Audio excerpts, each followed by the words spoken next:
കുറച്ച് ദിവസമായി ഇടതുമുന്നണി കൺവീനർ ഇ.പി. ജയരാജൻ എയറിലാണ്. ഒരാൾ തനിക്ക് പരിചയമുണ്ട്, മറ്റൊരാൾ എനിക്ക് അറിയേയില്ലെന്ന പക്ഷം. പാപി ചെല്ലുന്നിടം പാതാളം എന്ന പഴഞ്ചൊല്ല് കേട്ടിട്ടുണ്ടാവും. പാപിയുടെ കൂടെ ശിവൻ കൂടിയാൽ ശിവനും പാപിയാകുമെന്ന് കേട്ടിട്ടുണ്ടോ? ഇല്ലെങ്കിൽ കേട്ടോളൂ. പറയുന്നത് നിരീശ്വരവാദിയായ സഖാവ് പിണറായി വിജയനായതിനാൽ ഉദ്ദേശിച്ചത് ഏത് ശിവനെയെന്ന് ചോദിക്കരുത്, സാക്ഷാൽ പരമശിവനെ തന്നെ.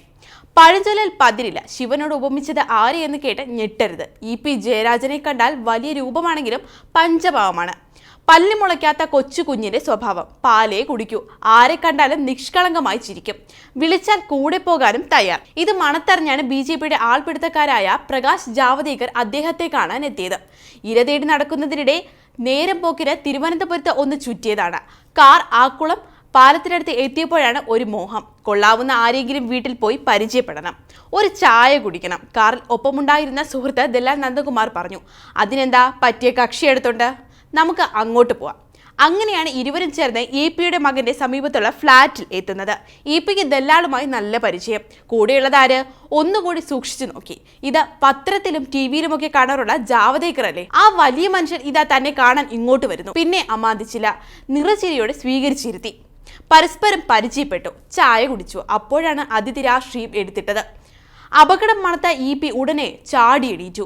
ഇവിടെ രാഷ്ട്രീയം പാടില്ല എന്ന് ചില ചായക്കടകളിലും ബാർബർ ഷോപ്പുകളിലും കാണുന്നത് പോലെ അവിടെ എഴുതി വച്ചിട്ടില്ലെന്നേ ഉള്ളൂ. വീട്ടിൽ വെച്ച് ഇ.പി രാഷ്ട്രീയം പറയാറേയില്ല. അതിഥിയെ മുഷിപ്പിക്കാതിരിക്കാൻ ഇ.പി ഒരടവെടുത്തു. ഒരു മീറ്റിംഗ് ഉണ്ട്, ഉടനെ എനിക്ക് അവിടെ എത്തണം. ഇരുവരും കൈകൊടുത്ത് പിരിഞ്ഞു.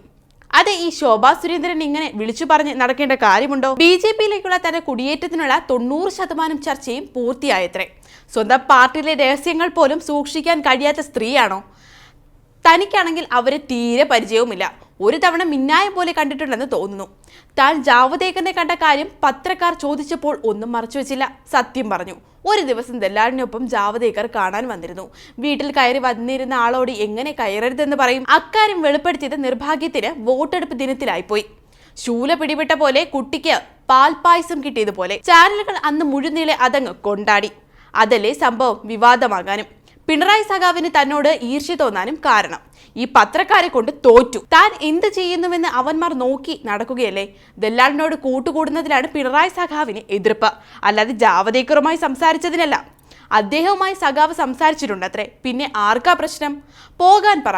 പാർട്ടിക്ക് വേണ്ടി ശരീരത്തിന് വെടിയുണ്ട വഹിച്ചു നടക്കുന്ന തന്നോടാണോ ഈ കളി? നടപടി വരും പോലും. വരട്ടെ, ഇത് കൊണ്ടൊന്നും ഇ.പി കുലുങ്ങില്ല. ഇഷ്ടമില്ലാത്ത അച്ചി തൊട്ടതെല്ലാം കുറ്റം എന്ന് പറഞ്ഞതുപോലെയാണ് കെ സുധാകരന്റെയും വി.ഡി. സതീശന്റെയും കാര്യം.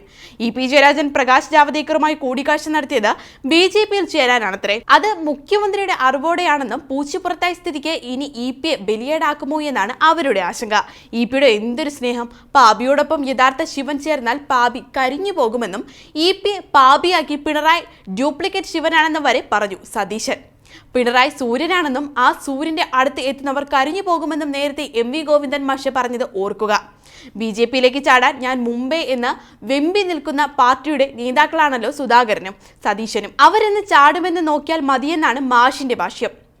ബി.ജെ.പിയിൽ ചേരാൻ ജാവദേക്കറുമായി ചർച്ച നടത്തിയത് താനല്ല, കെ സുധാകരൻ എന്ന് ഇ.പിയും വാദിക്കുന്നുണ്ട്. ഏതായാലും കാത്തിരുന്ന് കാണാം എന്താണ് സംഭവിക്കുന്നതെന്ന്.